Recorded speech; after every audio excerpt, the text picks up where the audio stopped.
താവം പാപ്പിനിശ്ശേരി മേൽപ്പാലങ്ങളുമായി ബന്ധപ്പെട്ട് ചില തെറ്റായ പ്രചരണങ്ങളാണ് നടന്നുകൊണ്ടിരിക്കുന്നത്. എന്താണ് യാഥാർത്ഥ്യം? ഈ രണ്ട് പാലങ്ങളും പണിതത് 2013 അതിന്റെ ടെൻഡർ നടപടികൾ ആരംഭിച്ചത്, അത് ടെൻഡർ അവാർഡ് ചെയ്തത്, അത് കൺസോർഷ്യമാക്കി ഒരു കമ്പനിക്ക് ചുമതലപ്പെടുത്തിയത് UDFന്റെ ഗവൺമെന്റാണ്.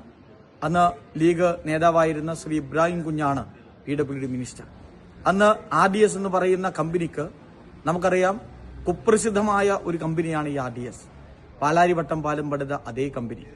ആ കമ്പനിക്കാണ് ഈ രണ്ട് പാലങ്ങളുടെയും ടെൻഡർ അന്നത്തെ UDF ഗവൺമെന്റ് നൽകിയത്. പാലാരിവട്ടം പാലത്തിന് സമാനമായ പണി തന്നെയാണ് കൺസോർഷ്യ നേതൃത്വത്തിൽ അന്ന് ഈ രണ്ട് പാലങ്ങളിലും നടന്നത് എന്നത് വസ്തുതയാണ്.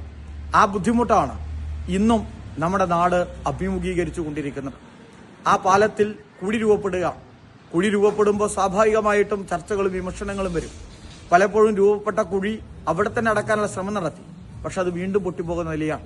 പിന്നീട് രണ്ട് MLA-മാരും, കല്യാശ്ശേരി MLA എന്നിൽ ഞാനും, അഴീക്കോട് MLA എന്നിൽ ശ്രീ KV സുമേഷും, ബഹുമാനപ്പെട്ട PWD മിനിസ്റ്ററുമായി ശ്രീ മുഹമ്മദ് റിയാസുമായി നിരന്തരമായി കാര്യങ്ങൾ ചർച്ച ചെയ്തു. ഉന്നതതല യോഗം മന്ത്രി പങ്കെടുത്തുകൊണ്ട് നടത്തി.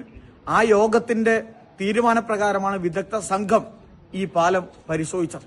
ആ പരിശോധനയെ തുടർന്നാണ് ഇന്ന് കാണുന്ന പ്രവൃത്തി നടത്താൻ വേണ്ടി തീരുമാനിച്ചത്. നാം ആദ്യം പരിശോധനയിൽ കണ്ടത് ചുരുങ്ങിയ ദിവസം കൊണ്ട് പ്രവൃത്തി പൂർത്തീകരിക്കാൻ പറ്റുമെന്നതായിരുന്നു. എന്നാൽ പ്രവൃത്തി ആരംഭിച്ച് കുറച്ച് കഴിയുമ്പോഴാണ് ഒരു പോർഷൻ നാം നിർവഹിക്കാൻ പോകുമ്പോൾ അടുത്ത പോർഷനിൽ ഡാമേജ് വീണ്ടും കാണുകയാണ്. നാം ഉദ്ദേശിച്ചതിലും പ്രവൃത്തി മുന്നോട്ട് കൊണ്ടുപോകേണ്ട സാഹചര്യമാണ്. ഏതായാലും രണ്ട് പാലത്തിന്റെയും പ്രവൃത്തി നടന്നുകൊണ്ടിരിക്കുന്നു. ഇപ്പൊ ചില ആളുകൾ പ്രവൃത്തി നടക്കുന്നില്ല, ഇപ്പൊ പ്രത്യേകിച്ച് താവം പാലത്തിൽ പ്രവൃത്തി നടക്കുന്നില്ല എന്നാൽ വീഡിയോ ഒക്കെ പ്രചരിപ്പിക്കുകയാണ്. ഇവിടെ നാം കാണേണ്ടത് രാത്രികാലങ്ങളിലാണ് പണി പ്രത്യേകമായി നടക്കുന്നത്. പകൽ നടത്തുന്നതിലെ രണ്ട് പരിമിതികൾ, ഒന്ന് മൈക്രോ കോൺക്രീറ്റ് ആണ് ഈ പാലത്തിന്റെ ഈ പൊട്ടിയ ഭാഗത്ത് നാം നിർവഹിക്കുന്നത്. ടെക്നിക്കലി അറിയുന്നവരോട് ചോദിച്ചാൽ മൈക്രോ കോൺക്രീറ്റ് വെയിലത്ത് കനത്ത ചൂടിൽ അത് കോൺക്രീറ്റ് ചെയ്യുന്നതിലെ ചില പ്രയാസങ്ങളുണ്ട്. അതുകൊണ്ട് അത് കോൺക്രീറ്റ് ചെയ്യാൻ ഏറ്റവും നല്ലത് രാത്രികാലങ്ങളിലാണ് എന്നതുകൊണ്ടാണ് ഒന്ന് രാത്രി തെരഞ്ഞെടുത്തത്. മറ്റൊന്ന് നോമ്പുകാലാണ്. പണിക്കാരെ സംബന്ധിച്ചിടത്തോളമുള്ള ചില പ്രതിസന്ധികളുണ്ട്. കടുത്ത വേനലാണ്, അതും തൊഴിലാളികൾക്കുണ്ടാകുന്ന ചില ബുദ്ധിമുട്ടുകളുണ്ട്.